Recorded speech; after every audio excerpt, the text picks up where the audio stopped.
Disclaimer. Please forgive me now for there may be mispronunciations in this video.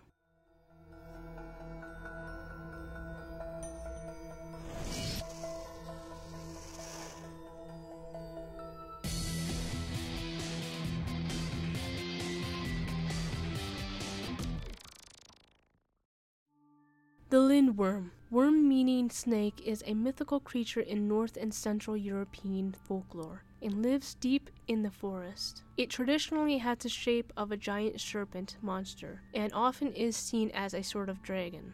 According to legend, everything that lies under the Lindworm will increase as the Lindworm grows, giving rising to tales of dragons that brood over treasures to become richer. There are tales of two different kinds of Lindworms. A good one who is associated with luck, who is often a cursed prince who has been transformed into a monster, and of course a bad one, a dangerous man-eater which will attack humans on sight. In order to catch these victims, it may swallow its own tail and turn itself into a rolling wheel to pursue them. More popularly are the Swedish Lindworms. They appear as giant forest serpents without limbs, living between the rocks deep in the forest. They are said to be dark in color with a yellow underside. Sometimes along the spine it will have a dorsal fin like a fish or a mane like a horse, sometimes called a mane snake. To defend itself, it will attack by spitting out a foul milk-like substance which can blind enemies. They have a peculiar way of laying eggs, preferring to lay them under the bark of the Tila cordata trees, and once they hatch, they slither away and make home in some pile of rocks. When fully grown, they are extremely long. This wasn't your typical mythological beast. It was something people could encounter in the countryside, especially in or near marshes, caves, and bodies of water.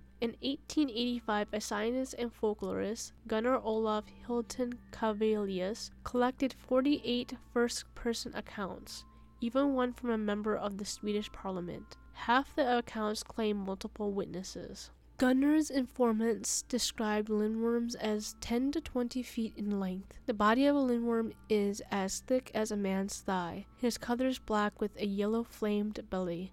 He has a flat, round, or square head, a divided tongue, and a mouth full of white shiny teeth. The heavy and unwieldy creature had a stubby tail and wild hypnotic eyes as large as saucers. Aggressive and powerful, it would hiss and contract until its body lies in billows, then he raises himself on his tail 4 or 5 feet and pounces upon his prey, according to Gunnar. It is said to be possible, but incredibly difficult to kill a lindworm. When killed, it would emit an overwhelmingly foul odor. Encounters were so terrifying to witnesses that they often, years afterwards, suffered what today we would call post-traumatic stress disorder.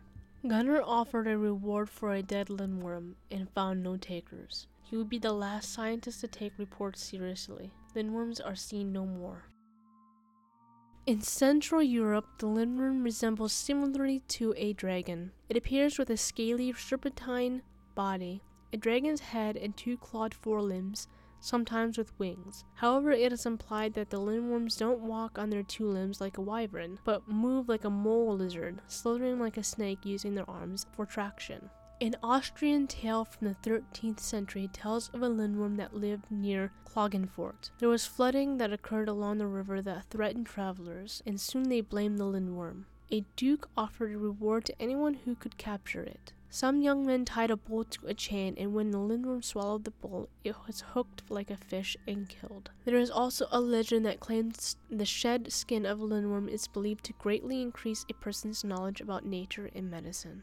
Now, curious as I am about mythological and cryptid creatures, I of course looked up reptiles to see if there are any similarities or possibilities to such a creature. As for the Swedish lindworm, the only one I would personally think could be even relatively real does have some contenders, but not where they should be. The snakes of Sweden don't resemble the lindworm described, but some snakes of the Americas do, with black or brown backs with yellow underbellies. These snakes are far away from Sweden, don't have manes, and aren't as long as the lindworm is said to be, but they are still honorable mentions. So, no, I couldn't find a snake that lives in Sweden that could be the lindworm. If I didn't know better, I would have thought they saw a large python or another constrictor of massive size, but they don't match the description either. Only the people who witnessed such a beast would be able to compare the Lindworm to another, but that was a long time ago. What do you think of the Lindworm? Did you like this video? Want to support the channel and get early access? Feel free to check out my Patreon page where I create content on cryptids, hauntings, alien abductions, serial killers, and much more. If you can't support me there, like, comment, subscribe here.